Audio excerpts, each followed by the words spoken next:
बिस्मिल्लाहिर्रहमानिर्रहीम। अस्सलाम वालेकुम। सब देखने और सुनने वालों को बिस्पाल की तरफ से खुशामदीद। आज हम बड़े इंपॉर्टेंट डॉक्यूमेंट पे बात करेंगे जो है कवर लेटर। वीज़ा हासिल करने के लिए एप्लीकेशन के साथ अटैच किया जाता है, जिसमें हम सारी इन्फॉर्मेशन देते हैं। वही सारी इन्फॉर्मेशन होती है जो एप्लीकेशन में और स्टेटमेंट में जो एड्रेस से रिलेटेड होती है। अच्छा, कवर लेटर दो किस्म के होते हैं, एक सेल्फ एम्प्लॉयड के लिए होता है और एक सैलरीड पर्सन के लिए होता है। सेल्फ एम्प्लॉयड का अपना बिजनेस होता है, जो रजिस्टर्ड बिजनेस होता है, वही एड्रेस, वही सारा लेटर हेड, उसी पे आपको कवर लेटर लिखना होता है। और जो सैलरीड पर्सन होते हैं वो जिस कंपनी में या जहाँ पे वो काम कर रहे होते हैं वहाँ से उन्हें इशू करवाना होता है। उसमें कंपनी वाले यही लिखते हैं कि ये हमारा एम्प्लॉय है, इसको इतनी देर हो गई हमारे साथ काम करते हुए, इतनी सैलरी है इसकी और हमें कोई एतराज़ नहीं है अगर ये घूमने के लिए कहीं जाए। एंटी रजिस्ट्रेशन जो होती है, जो सर्टिफिकेट एफबीआर की तरफ से सेल्फ एम्प्लॉयड को मिलती है, उस पर जो लैंडलाइन नंबर और एड्रेस लिखा होता है वही आपके लेटर हेड पे होना चाहिए और वही एड्रेस आपके विजिटिंग कार्ड पे होना चाहिए, क्योंकि कवर लेटर हमेशा कंपनी के लेटर हेड पे ही लिखा जाता है। सैलरीड पर्सन जहाँ पे वो जॉब कर रहा होता है वहाँ से उसको वो कवर लेटर लेना होता है। कवर लेटर में बहुत सी लोग मिस्टेक कर देते हैं। कुछ लोगों की क्रेडिट हिस्ट्री बहुत अच्छी होती है, ट्रैवल हिस्ट्री बहुत अच्छी होती है, इसके बावजूद उनका वीज़ा रिजेक्ट हो जाता है।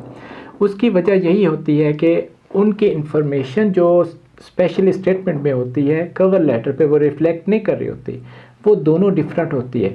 सेकेंडली एक वजह और होती है कि उनके जो एड्रेस होते हैं बिज़नेस का या होम का या टेलीफोन नंबर होते हैं वो डिफरेंट होते हैं, जिनको जब वो वेरीफाई करते हैं तो उन्हें ये डाउट होता है कि ये बंदा फेक है।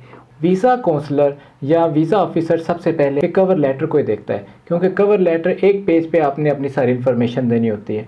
वो उस पे ये देखता है कि क्या ये इन्फॉर्मेशन पूरी है नहीं है, और फिर उसको वेरीफाई करने के लिए वो आपकी एप्लीकेशन देखेगा, आपकी बैंक स्टेटमेंट देखेगा। अगर ये चीज़ें मैच कर रही होगी तो वो फिर आपको वीज़ा हासिल करने में ज़्यादा आसानी हो जाती है। इफेक्टिव कैसे बनाना है, जो मैंने आपको बताया है कि छोटी छोटी गलतियाँ होती हैं। वो गलतियाँ क्या हैं कि बैंक स्टेटमेंट में आपने अपनी क्रेडिट हिस्ट्री बहुत अच्छी बना दी है लेकिन कवर लेटर में आप शो कम कर रहे हैं, या बैंक स्टेटमेंट में आपकी क्रेडिट हिस्ट्री बड़ी लो है लेकिन कवर लेटर में बड़ा हाई कर रहे हैं। दूसरी ये बात है कि लैंडलाइन नंबर और एनटीएन नंबर ये सेम होना चाहिए और वैलिड होना चाहिए। ये वेरीफाई जब करते हैं तो वो चीज़ें गलत निकल आती हैं। एड्रेस आपके एनटीएन सर्टिफिकेट पे कुछ लिखा हो और आपके लेटर हेड पे या आपके विजिटिंग कार्ड पे कुछ लिखा हो तो वो भी डाउट क्रिएट करता है। थर्ड में लैंडलाइन नंबर होना चाहिए। लैंडलाइन नंबर हमेशा बिल्कुल ठीक लिखें, क्योंकि उस पर वो कॉल करके वेरीफाई करते हैं। कवर लेटर बिल्कुल मुश्किल नहीं है, बड़ा इजी होता है लिखना। आपने काउंसलर के नाम लिखना होता है जो एम्बेसी को रिप्रेजेंट कर रहा होता है। सब्जेक्ट में आपने रिक्वेस्ट डालनी होती है फ़लाँ कंट्री का वीज़ा इशू कर दें। उसके बाद फिर आपने जो कवर लेटर में सबसे पहली चीज़ लिखनी होती है वो अपना नाम और एड्रेस जहाँ पर आप रह रहे होते हैं। बेहतर होगा कि अगर उसमें अपना लैंडलाइन नंबर भी मेंशन कर दें। और तीसरी चीज़ उसमें वो आ जाती है कि जो आपने एप्लीकेशन में डिटेल्स दी होती हैं, जो आपकी लीगल इन्फॉर्मेशन होती है। चौथी चीज़ इसमें आ जाती है जी आपके बैंक स्टेटमेंट से रिलेटेड, कि आप कितना कमा रहे हैं।